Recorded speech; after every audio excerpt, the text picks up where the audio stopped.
Good morning student. आज हम पत्र लेखन का अध्ययन करेंगे। पत्र लेखन जो कि आपने पहले भी सीखा है। तो सबसे पहले हम जानते हैं पत्र कितने प्रकार के होते हैं। पत्र दो प्रकार के होते हैं, औपचारिक और अनौपचारिक। आपको पता ही होगा। अब औपचारिक के अंतर्गत और अनौपचारिक के अंतर्गत कौन कौन से पत्र आते हैं। तो सबसे पहले औपचारिक। औपचारिक के अंतर्गत प्रार्थना पत्र, शिकायती पत्र, संपादकीय पत्र, आवेदन पत्र। और अनौपचारिक के अंतर्गत बधाई पत्र, धन्यवाद पत्र, शुभकामना पत्र और निमंत्रण पत्र। इस प्रकार हमने देखा कि औपचारिक अनौपचारिक के अंतर्गत कौन कौन से पत्र आते हैं। लेकिन परीक्षा में कभी भी ये प्रश्न नहीं पूछा जाता कि जो पत्र प्रश्न पत्र में दिया गया है वो किस प्रकार का है, औपचारिक है या अनौपचारिक। लेकिन हम जब भी लिखने की कोशिश करते हैं पत्र, तो हम ये कंफ्यूजन होता हमें, हम ये डिसाइड नहीं कर पाते कि पत्र औपचारिक है या अनौपचारिक।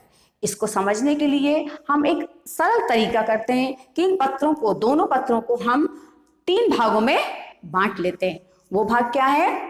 विद्यालय से संबंधित पत्र, शिकायती पत्र और सगे संबंधियों को पत्र।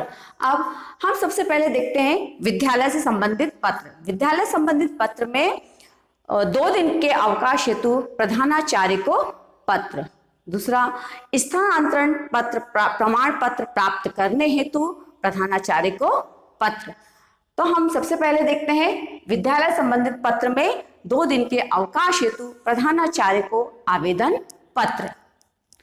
हम 2 दिन के अवकाश हेतु प्रधानाचार्य को पत्र लिखेंगे। तो इस पत्र के लिए सबसे पहले हम सबसे ऊपर लिखते हैं सेवा में। सबसे पहले नंबर पर आएगा सेवा में। दूसरे नंबर पर आएगा श्रीमती प्रधानाचार्य जी, अर्थात जिसको हम पत्र लिख रहे हैं, जिस अधिकारी को पत्र लिख रहे हैं, उस अधिकारी का पद या नाम।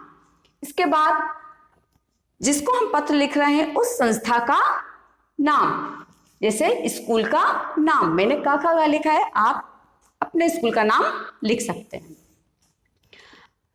अगले 4th लाइन में आएगा शहर का नाम। जैसे मैंने क्या लिख रखा है? रतलाम। जिस शहर में वो संस्था है, जिस शहर में वो स्कूल है, जहां आप पढ़ते हो, उस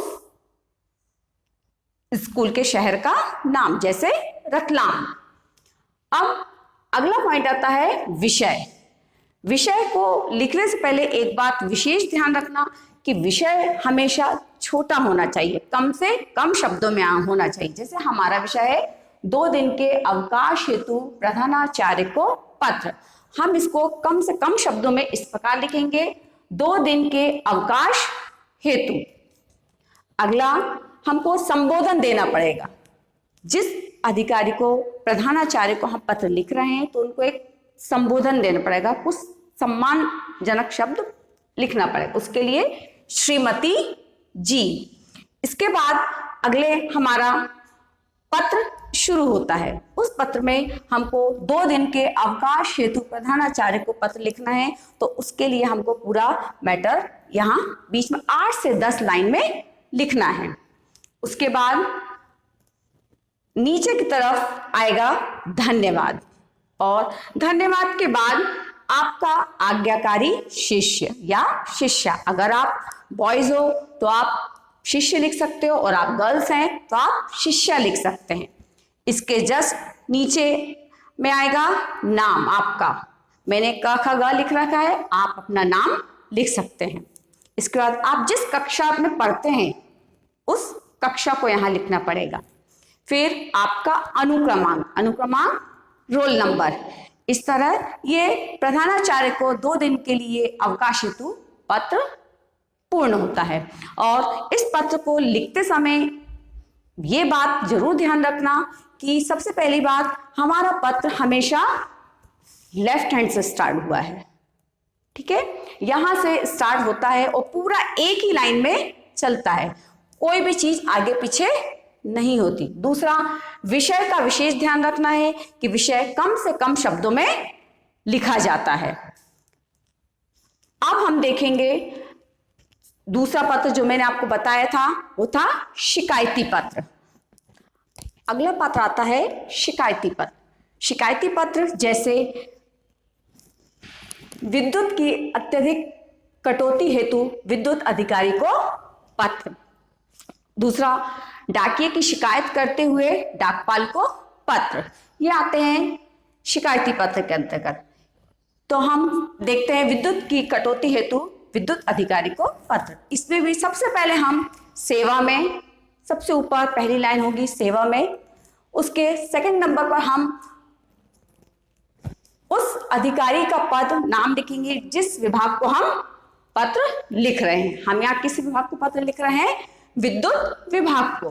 तो विद्युत अधिकारी, विद्युत अधिकारी कहाँ बैठता है? विद्युत विभाग में। कभी कभी क्वेश्चन में विभाग नहीं दिया जाता है तो उसे हम क्वेश्चन में ही देख लेंगे। विद्युत अधिकारी हमेशा विद्युत विभाग में बैठता है, तो हम यहाँ विद्युत विभाग लिखेंगे, अर्थात जिस विभाग को लिखना है।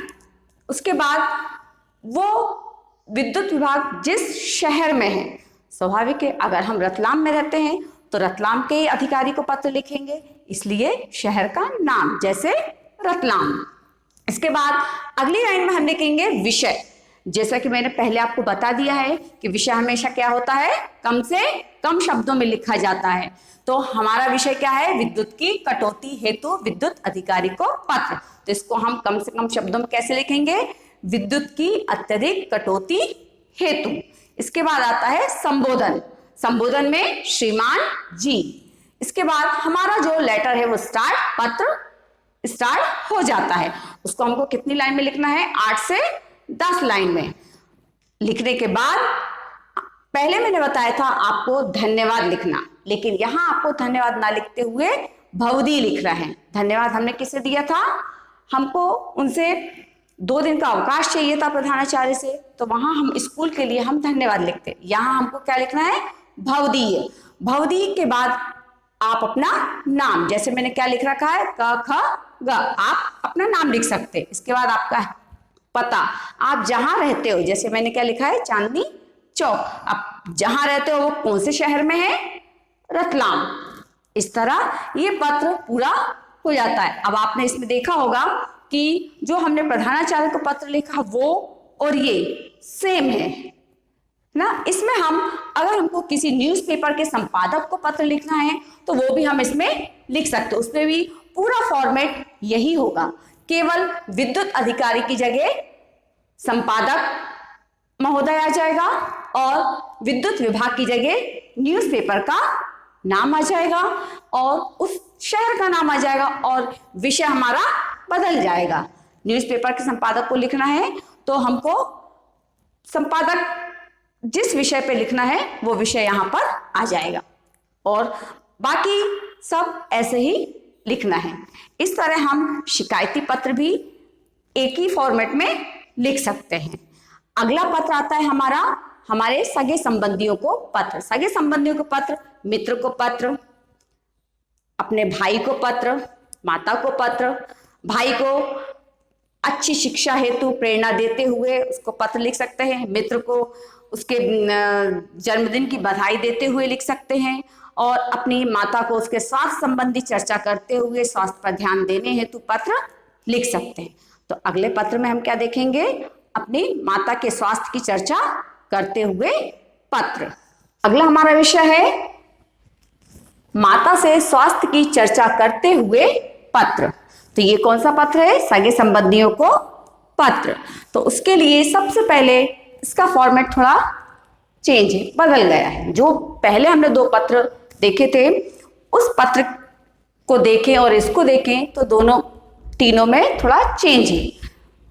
इसमें सबसे पहले ऊपर हम उसका नाम और पता लिखेंगे जिसको हम पत्र लिख रहे हैं।